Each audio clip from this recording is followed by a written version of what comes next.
I always knew property lines mattered maybe more than most folks guess. That comes with being an architect. Boundaries define everything. You know, not just structure or space, but ownership, what's yours, what's not, what you protect because it matters. So when I bought my own little slice of Spokane suburbia, not quite an acre tucked up against a line of pine and alder that kept the world at arm's length, I poured my soul into that ground. Every inch became part of me. Sweat splinters, late-night sketching with whiskey and blueprints until it was more than a home. It was a kind of promise. Over a dozen years, I turned that weed-choked patch into something deliberate, a smart house running on solar shaded by firs and apple, not a drop of pavement where green could grow. And my pride, my refuge, was the garage workshop. That place was a church to me. Inside, over $100,000 in tools, CNC routers, jointers, old French chisels, walnut slabs, things you can't just buy at Home Depot. I'd built a workbench with my uncle before he passed. It wasn't just equipment, it was memory, it was years. Then Brett moved in next door. Brett Lacier shows up in khakis so tight you wonder how he sits, Range Rover idling, vanity plates flashing. He looked like the sort of guy who'd use the word artisan to sell you bottled water and ask for your card after a handshake. But fine, I've seen worse. His first week, he comes over asking about deck repairs, proper drainage screws, small talk. He listens, sips a beer with me, and I think, all right, maybe this'll work out. Maybe I finally got a neighbor who's not going to end up a horror story. But you know what? There's always a turn. First, it's, hey, that spruce tree, is it on my side or yours? Then funny, your garage looks like it's bleeding past the line. Always with a chuckle like it's a joke, but his eyes don't laugh. I just hand him my laminated survey laser scan GPS pinned state certified. It's practically a work of art, and I show it off because of course I do. But Brett keeps poking. One day he says the old owner said your garage is just a little over. I tell him that old owner ran a meth lab out of his crawl space. Maybe not the most trustworthy source. He laughs, but it's empty. I pay for a fresh survey, 3 pros, tripods everywhere, the whole moon landing setup. Results. Every inch, every fence post, my garage, legal mine, no gray area. 3 days later, I come home and there it is. A 6-foot wooden wall slammed up across my garage door. No permit, no warning, just a sign. Private access only. Trespassers will be reported. It's got a clip art shield. Looks like something made by a bored guy with a Pinterest account and too much boxed wine. I knock. Brett answers slow, like he wants me to stew. I keep it calm. What's with the fence? He gives me that smile. It's temporary, just protecting our side till things get sorted out. I hand him the survey again. He waves it off. Just being safe. Boundaries, you get it. Sure, I get it. That night I can't sleep. I'm pacing, scrolling legal sites, half tempted to call a bulldozer at 2 a.m. What stings isn't just the insult, it's the escalation. No mediation, no letter, just straight to walling off my life's work like it's disputed territory in a bad movie. I call the cops. They're decent about it, young guy. Snapping pics, older one poking the fence with his boot, sighing. Looks like 3.5 feet over the line. But it's a civil matter, no court order, nothing they can do. File a report, call a lawyer. So I do. I park in the street, my truck roasting in the sun, while my garage, the best part of my house, is locked behind Brett's wall. I try working from the basement, try to ignore it, but then things start missing. First a Makita drill, then a box of rare bits, antique drawer pulls gone. I think I'm losing my mind until I check my back camera. There's a shadow blurry sneaking past at 2 a.m. So I go over, middle finger on the doorbell. Brett opens up looking half asleep. I ask, "Where's my drill?" And the brass pulls. He laughs in my face. "Maybe someone else took them through the fence you built into my locked workshop." "It's not locked on my side," he says. "Like that makes it all right." Now he's got his arms crossed, acting like it's his property now. You ever feel a silence so thick you could choke? That's what it was. I file another police report, this time for theft.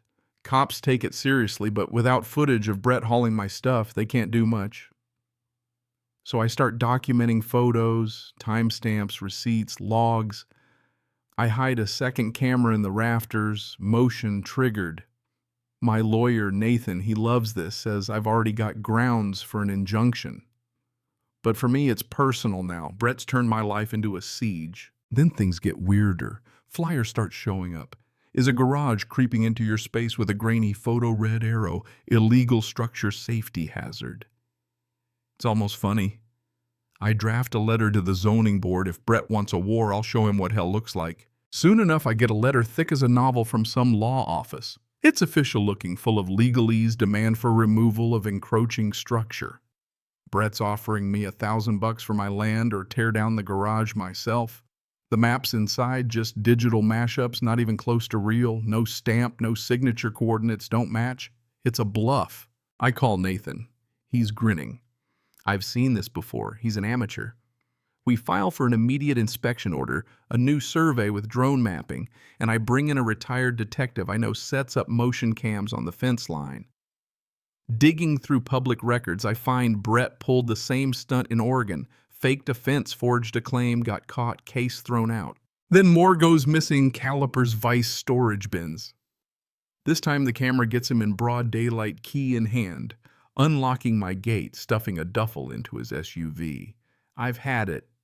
I go straight to the police, breaking and entering theft, the whole 9 yards. This time they act. An officer comes within the hour. That night Brett comes over. He's got the nerve to tell me you shouldn't have called the cops. I tell him he shouldn't have robbed my garage. He tries to play it down. We could settle this quietly.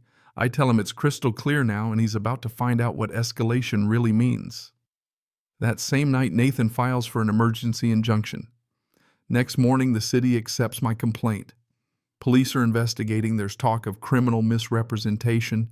The tables are turning. Then 2 in the morning, my phone pings a motion alert. At first, I think raccoon.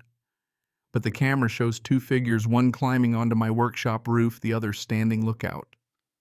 My blood goes cold.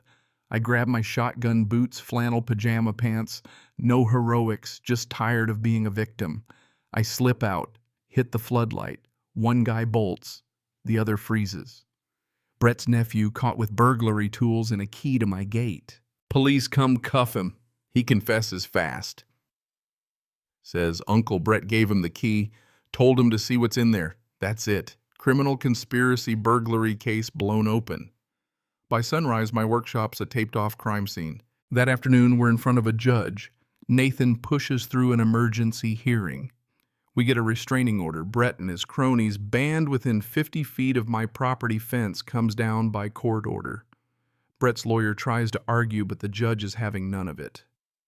Then when police search Brett's garage, they find my missing tools, plus a full-color map of my place notes, and all like a bad cartoon villain planning a heist. After that, word gets around fast. Brett, the guy who handed out flyers about my illegal garage, is now facing felony charges. Neighbors stop by. So Brett's not as neighborly as he seemed, huh? I just smile and keep working. Depositions, documents. Spite those 2 weeks crawl by. Brett lawyers up, gets real quiet. His nephew takes a plea, gets probation, which only strengthens my case. Nathan and I file a civil suit, 38 pages of evidence, claims, receipts, footage, and as Nathan says, the dumbest exhibit A he's ever seen, Brett's treasure map. We ask for $350,000 in damages, loss of access, theft, legal costs, emotional damage. At the hearing, Brett tries to act innocent. His new lawyer claims the fence was just temporary. The judge doesn't buy it. She asks Brett about his Oregon stunt. He tries to answer, but his lawyer stops him. Ruling comes down, hard fence to be removed in 72 hours. Brett to pay $95,000 in damages, plus a $50,000 fraud fine. And most poetic of all, I get a 5-foot strip of Brett's land as compensation. The room goes dead quiet. Brett looks like he swallowed a wrench.